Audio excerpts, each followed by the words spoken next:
आजिर संक्षिप्त सूचना रे आपणंकु स्वागत जहाँ पारंपरिक अंचल रे कॉफी उत्पादन समर्थन पाई एक सरकारी प्रयास अटे जहाँ छोट कॉफी चाषी मानक पाई बजार प्रवेश एवं कार्यक्षमता को वृद्धि करने उद्दिष्ट एही योजना संगठन स्वयं सहायक गोष्ठी एवं सहकारी संस्था मानकु तांकर विपणन कार्यकलाप रे समर्थन दे लाभ देइथाय। आवेदन करिबा पाई निकटतम कॉफी बोर्ड कार्यालय को जाई एही योजना रे आपणक आग्रह प्रकाश करंतु।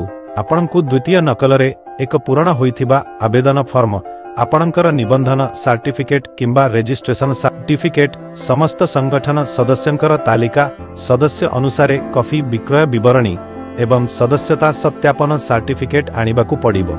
अतिरिक्त भाबरे जदि लागू हुए आपणकु एक भेटी निबंधन सर्टिफिकेट आवश्यक हेबो।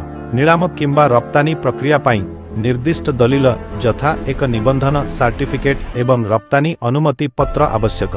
मने रखंतु समस्त दलील निबंधित कृषकंक नामरे हेबा उचित।